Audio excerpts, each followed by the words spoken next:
په ښایست زما د یار نه دي خبر څوک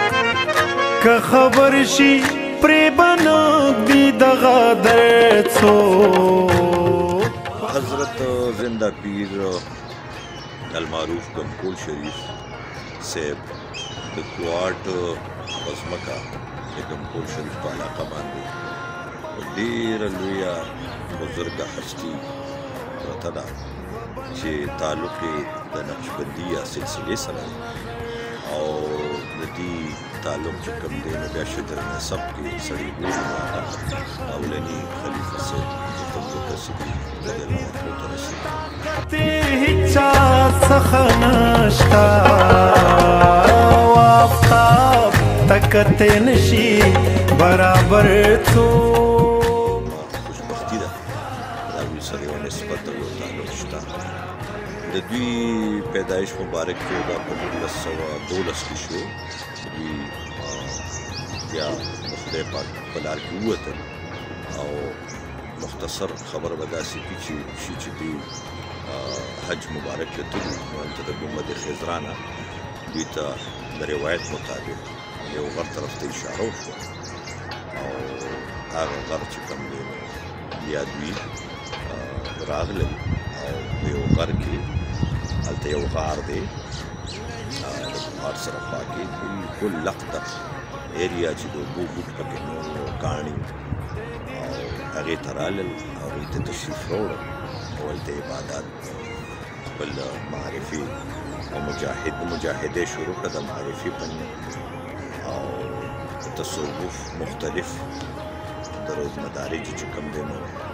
توی کړل او یو ډېرې محترمې مقدسې مرتبې ته ورسېدل قلندر څوک چې د یار په غم کې نشي قلندر څوک بیا دوی فیض عام شروع کړو او د دوی په برکت باندې هلته کې بیا خدای پاک چې کوم دی اوبه هم بېسیاره پیدا کړې او هلته یو داسې شینکۍ جوړ شو یو داسې چې هغه د کتو قابل دی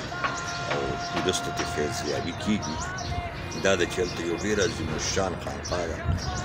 او ډېر عظیم الشان جومات جوړ دی او هر وخت هلته لنګر چلیږي په موجوده وخت کې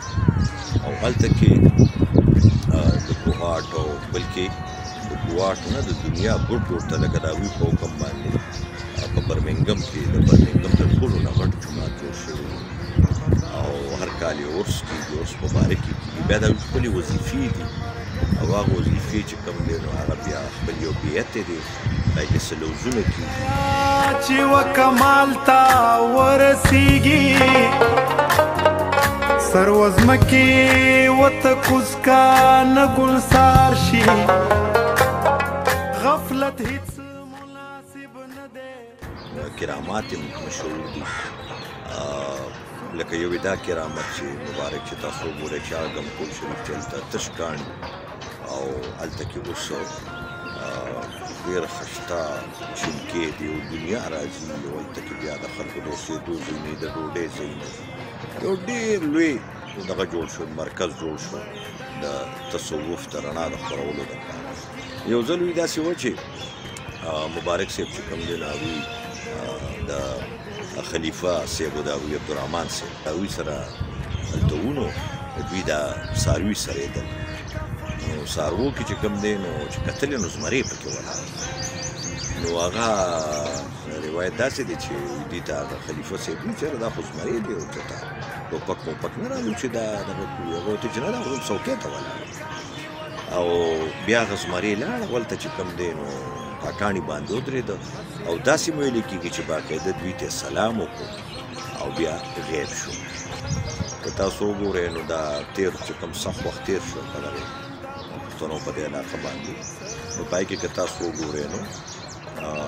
دا دومره شرپسند دا خلک چې کوم نو دوی هغوی ته ورنږدې هم نه شو نو دا یو دونه چې د نقشبندیه سلسلې ډېره عظیمه هستي ده ډېر فیض ته خلکو ته میلاویږي او ډېر مهربان غونته کې د هغوی هغه چې کوم بچي دي او کوم حبیب الله صاحب دي او نور داسې بزرګان دي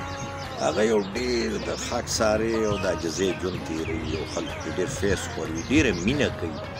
او د کم ځای نه یعنې زه تاسو ته دا ویم چې د هغوی په عرس مبارک باندې چې تاسو به حیران شئ چې د ګمکول شریف نه واله کوم خلک چې د هغې علاقې سره بلد دي د ګمکول شریف نه واله تر د دغې کیمپه پورې د لوی سړکه پورې د ځنګل خیلو سړکه پورې دا لارې چې کومې نو په دې باندې نو دا هغوی فیض ورکوي دعاګانې دي او خدای دې موږ له وس راکړي چې د هغوی تعلیماتو باندې عمل وکړي د هغوی د دې بزرګانو د برکته په علاقو کې امني او خلکو ته فیض رسي دغه ځای نه خلک راځي غریبانان ډوډۍ خوري خدای دې موږ له وس راکړي